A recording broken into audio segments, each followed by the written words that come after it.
ప్రియ గారు, ఇప్పుడు ఎవరైతే విమర్శలకు గురయ్యారో ఆ మహిళలు లైక్ భారతి అవ్వచ్చు, భువనేశ్వరి గారు అవ్వచ్చు, షర్మిల అవ్వచ్చు, ఎవరైనా సరే ఆ మానసిక వేదన అనుభవించిన వాళ్ళకే అది తెలుస్తుంది. వాళ్ళ కుటుంబ సభ్యులు పడినటువంటి ఆవేదన, వీళ్ళు పడినటువంటి మానసిక హింసకు ఎవరు బాధ్యులు?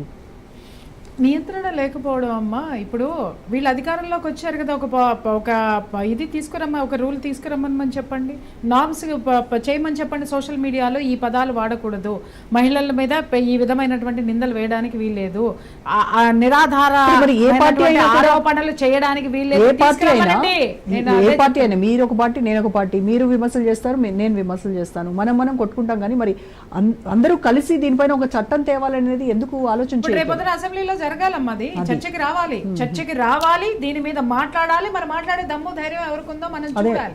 ఇందాక ఆయన అన్నారు కదా, ఇప్పుడు మనం మాట్లాడుతుంటే కూడా ట్రోలింగ్ వస్తా ఉంది అని చెప్పేసి. అంటే ప్రపంచం ఎలా తయారైపోయింది అని అంటే, ఒక దరిద్రమైనటువంటి కల్చర్కి తీశారనమాట. అంటే ఇది ఇలా ఉండడమేనా?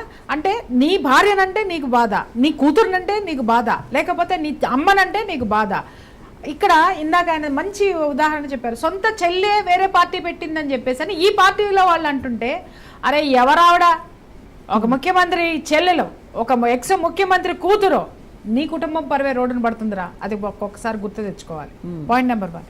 అలాగే ఈ రోజు ఈ వ్యాఖ్యలు చేసేటటువంటి వాళ్ళందరినీ సమర్థించుకోవచ్చు. ముఖ్యంగా నేను చెప్తున్నాను, అన్ని పార్టీల్లో ఇప్పుడున్నటువంటి తెలుగుదేశం పార్టీ వాళ్ళకు కూడా సోషల్ మీడియాకి నేను చెప్తున్నాను, మహిళల్ని ఉసిగొల్పి, మహిళల్ని ఉసిగొల్పి మాట్లాడే వాళ్ళకు కూడా నేను చెప్తున్నాను, మీరు ఈ విధమైనటువంటి వాయిస్లు బయటికి పంపిస్తే పార్టీ పరువైపోతుంది. ఫస్ట్ ఈ పార్టీలో ఈ విధమైనటువంటి డిసిప్లిన్ లేనటువంటి పార్టీ, తెలుగుదేశం అంటేనే డిసిప్లిన్తో ఉన్నటువంటి పార్టీ.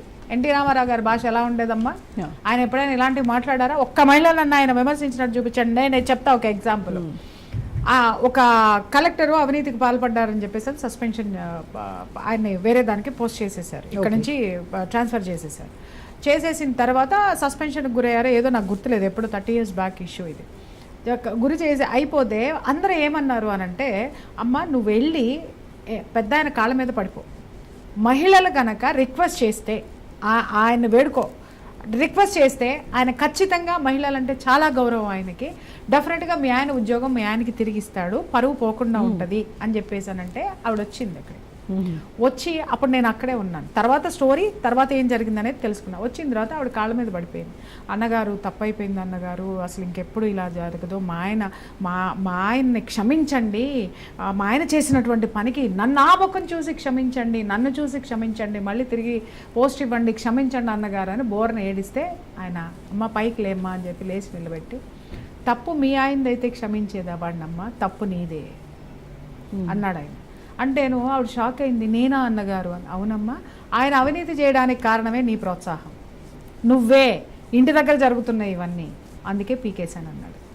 అంటే ఒక మహిళని కూడా అంత గౌరవంగా చెప్పి, నువ్వు కారణం అవినీతికి అని చెప్పి పంపించినటువంటి వ్యక్తి.